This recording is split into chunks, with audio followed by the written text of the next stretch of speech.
name's Louis. Originally I was from Philly. Actually Delaware. I was born in Delaware. I moved to Philly and I moved here. So I like to say I'm from Des Moines. Delaware to Philly, I was like around when I was 7. And then here from Philly to here, that was like 7th grade.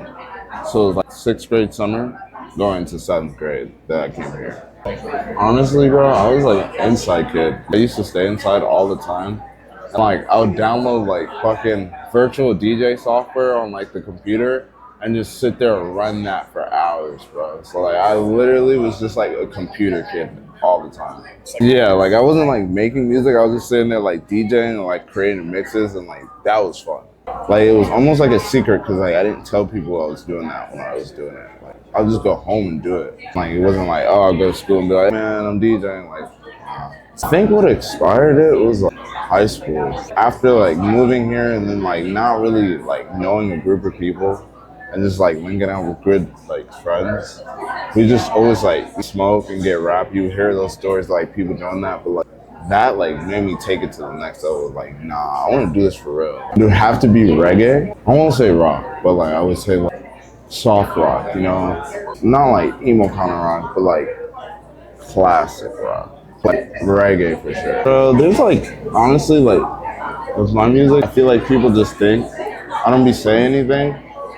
I like the fact that it's like that. I like that nobody knows what's going on behind the music, but like honestly, the whole thing is like my life in a like nutshell of how much shit I did.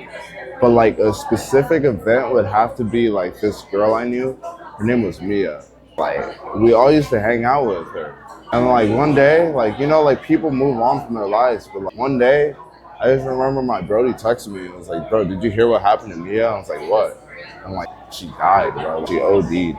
So like shit like that, like really just be like playing a factor for sure. I feel like the whole inauguration thing is like, it's always a race for the presidency. Every time there's like a new president, it's always like ads over here. They're talking to people, they're campaigning, they're doing all sorts of things to just like run the world, but like help the world, not run the world, you know what I mean?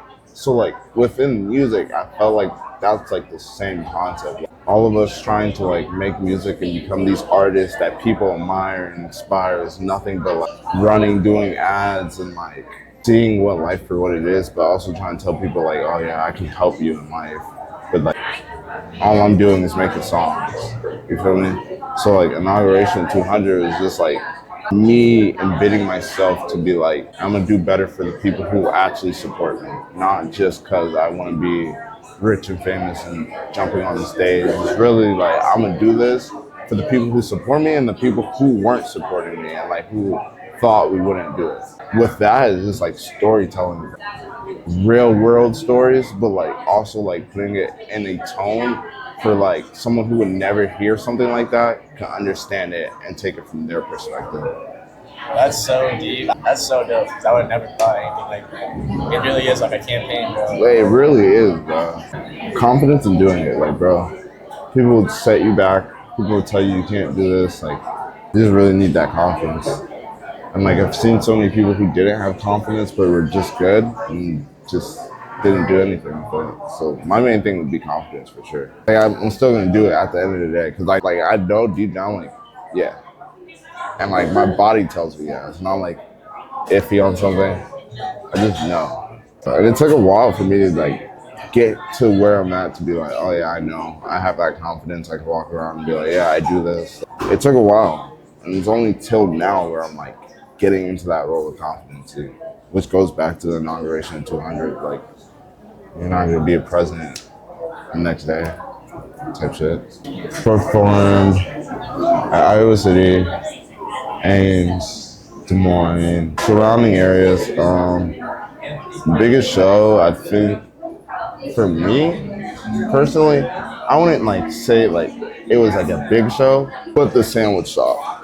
Like that show, for me, I felt like that was like a big show. Like it wasn't that many people, but just like the environment, like the fact that we had people being like, yo, we believe in you guys. This is what we're gonna give you. This is what we're gonna do.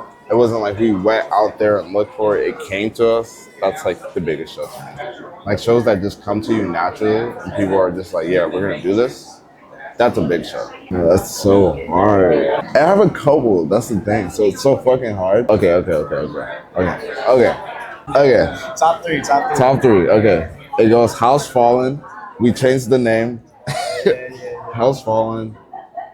Super Geek. And then I gotta go with Lean Right In. That's always been a classic. I really loved clothes. I loved clothes outside of music. But like I can't even cap. Like it's been nothing lately. It's just been strictly music. I love it. I used to dabble in graphic design, and I still have a passion for it. But like, I can't lie, music is just fun. I get exhilarated making a song, finishing a song, listening to the song, mixing the song, picking cover art for the song, dropping the song, filming the music video for the song. All those little things that I feel like it's like its own hobby in its way. It's just music, right? I do all of my own cover arts. All of them? Yes. In the beginning, I knew in the beginning, I was like, yeah, I'm always gonna do my own cover arts. But then I was like, damn, maybe I'm being a dick. Maybe I'm not saving work for other people to do. And then like, I did try like, there was a couple cover arts that like I did pick someone who I liked what they did, and I used them for the cover art. So as of recently, it's just been on me. I'm just waiting till like I see that right person, or I feel like that person could take a hold of like what I wanted to look like. I need to know you're gonna do it right, you know what I mean? And then like I don't want to reach out to someone and be like, hey, can you do this cover art? And then I end up don't using it, and then like they feel like it's something like biased or envy because like all work isn't like supposed to be put out. You know? Everything you make isn't gonna be out. There's always gonna be things you keep to yourself, and like, some people just don't understand that concept of keeping work to yourself and like not putting it out. So I don't want to hurt anyone and be like, nah, you know what I mean? Most of the time there's like a few like I would say like solid 10 songs that like in my head I have no clue about it. And I don't think I don't have no clue about it. I think I don't have no clue about it because I know it's nothing. But for the most part, all of the songs I do make and like I know I'm going back to, like I keep it set aside. I keep all the files saved. It's not the fact that I don't want to go back to it. It's the fact that like I know with how the way everything's moving, there's gonna be a time where I'm like in a professional studio where like I want to be like, hey, dude, I want to see what you can do to take this sound to the next level. So like I save it and I'm like, I know I'm going back to that. I know this is going on the tape, and I know when this is dropping. In real life, in the moment, that's where I don't know what's happening, what song I should do today, you know what I mean? But for the future, those songs are always going to be planned out for the future, if that makes sense. I got introduced to the Iowa rap scene as a kid. Like, you know, as a freshman in high school, it wasn't even like some shit where it was like, oh yeah, I know this and this. It was some shit like, we was just a group of friends and like we just heard of this random party thing that was at the Bel Air at the time, and they had artists there, and that was the first time like I even knew that Iowa artists was rapping or performing. Then there, like I kind of like did my own research. I kind of like started like looking into it more, like seeing who this artist was, who this artist was. I didn't connect with them just because like at the time those people were dicks. Not, let me not say that. At the time, people were cocky in their own way, you know what I mean? And like, I'm a kid. They're not worried about some kid that hasn't even recorded a song. This is like that time I'm talking about. And then slowly from doing that, I started doing the graphic design and the clothing. So then I got like locked in with some other Iowa artists and shit like that. And then like I met a manager who also then further just helped me connect with other artists. Like, I don't like connect. I'm telling you, like I already knew who they were. And like she was already like connected with them, so it was more like, oh, now I can like meet this person face to face. Where back then I didn't follow them or anything, but I did the research to learn who they are, just to have that concept on them. So the Iowa scene, I will say, just needs help, bro. This is a lot of people who aren't wellly developed. A lot of people who think they're wellly developed and don't want to give someone else a chance to help them. There's a lot of hidden talent that just don't want to put their talent out just because they know how like people act and people react. So, bro, I really feel like it just needs work on more like community and the family. Because, like, there's places in Iowa where they have it so locked down, like Iowa City. Like, when I went out there, like, they're connected. They know how to make it run. And then, like, Des Moines, you come out here, it's like so many different sections. Like, you don't know who's who, who's big, or what's what. Where, like, it could just be this one big community where we can help everyone. Right, we're right next to Chicago. There's no way people shouldn't know. Like, about this takes more work, man. That's what I'm trying to do. Like, I'm trying to like do that work. Praying for you. Yeah, I know my last time here wasn't no party. Yeah, I think that bar to me, like my last time seeing you, it wasn't like this grand party. Oh, this is lit, bro. It's so deep. It's about love. It isn't about love, but like just losing love. Not like love, but like love. Losing a loved one, losing someone. Like, that was a good one. I can't get too much into it just because like I know it's like one of those ones. But it's like the basis of losing a loved one, but still trying to go on. That's the basis. This is such a funny question because like, there's a part where I thought I knew what the journey was gonna look like. But no, it's always changing. It's always like it's the same journey, but like I know what it's gonna look like once it's like in a stage of like elevation. But like, bro, I'm telling you, I thought this shit was gonna be so different. It's like completely left-sided of how different it is, in a good way too. Like not like a bad way. Like, this is a good different. I just love the journey. I wouldn't replace it for anything, bro. Like I wouldn't do anything else but this. If someone can say like I can live better and be in a better house, I wouldn't choose that and still do this.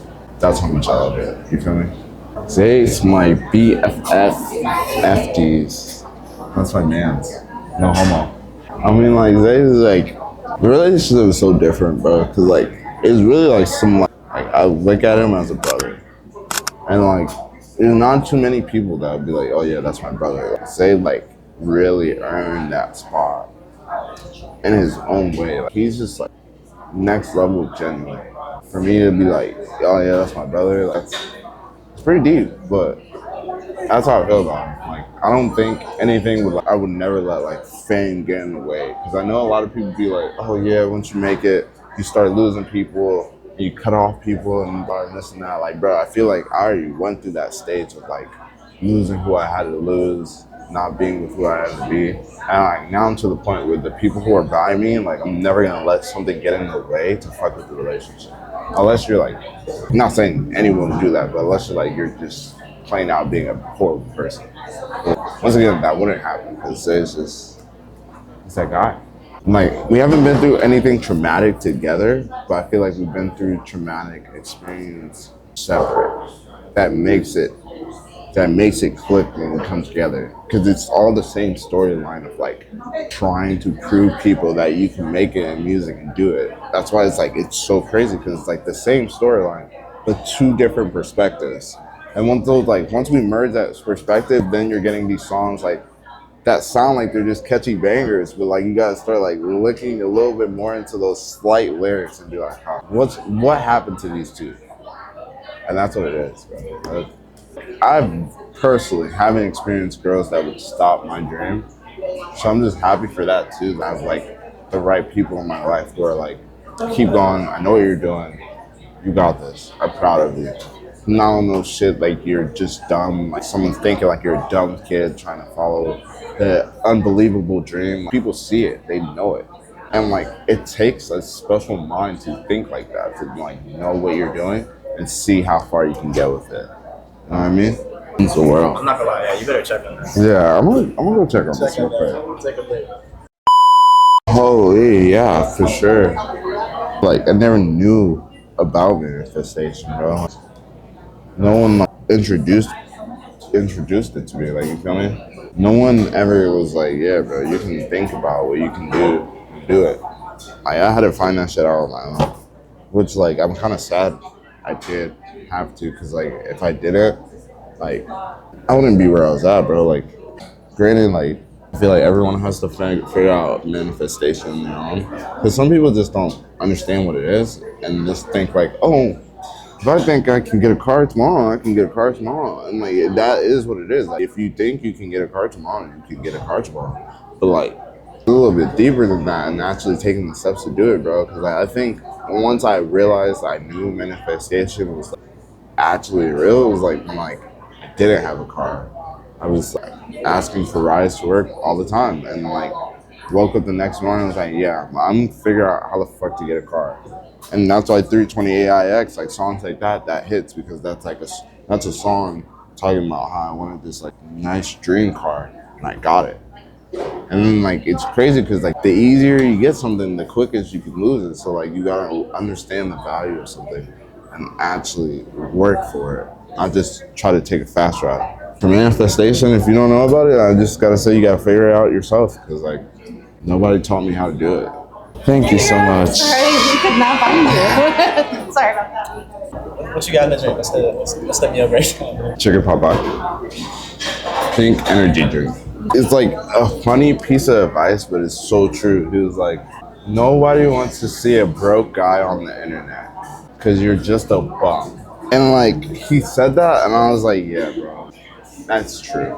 People out here flex, but like, you know how they're living. Like, nobody wants to see that. So him saying that, I was like, you know what? Let me take my step back, be myself, be authentic, and like, that's the best advice that you can get. Like, I hate that we rely on numbers so heavily in the industry. I wish I could just like, there's a way to change numbers and streams into something that's more like universal. I don't know, like we can't change numbers, but the fact that like everyone relies so heavily on numbers, like it's kind of like, I feel like there shouldn't be no numbers. It is what it is. You want to buy it? Nah, I'm just gonna say this. Actually, you know what? Yeah. Actually, I changed what I said about what I can change in the industry about numbers. And let's just get this fucking straight. Stop spending money at studios if you don't record yourself out. That goes for anyone. Literally, that goes for anyone who's starting music or already doing music. If I don't hear you saying you don't have it, I don't want to see you buying chains, excessive, anything excessive if you don't have studio equipment and you're not making music. Should be going without saying, but I've seen it happen so many times. Like, drop a couple hundred, drop a couple bands, and then they turn around and say like you have to mix and master it. Like, bro, that's horrible. And then you're waiting on someone else's time for your own art. Like, that is crazy to me. Your own art, you picked the beat, you made the beat, you went down there and you recorded it, and you're waiting for your engineer to send back your own art. Like, nah, bro, don't do that. And I'm not saying like don't go to the studio. I'm just saying like at least have that for yourself at home. You can work so much more and like get a lot much done. Don't sign random contracts. Just surround yourself by the right people. Really be aware of your surroundings. Really be aware. Cause like, I'm naive when it comes to life, but like, I always be thinking everyone has good intentions. I'm one of those people who's like really naive when it comes to people's intentions. I can catch something that's like off, but like, some people just don't have like, good intentions at all. Like, they're horrible people, and they're like, just here to fuck you over. So like, just really be aware of who you're surrounding yourself with. That's a main one. Fuck bitches and get money. Drink water. Stay hydrated. Thank you, Chad. Drop a subscribe to this guy. This is the only reason why everyone keeps making music in Iowa. So shout out Trey. Popeye's Beyond Bus.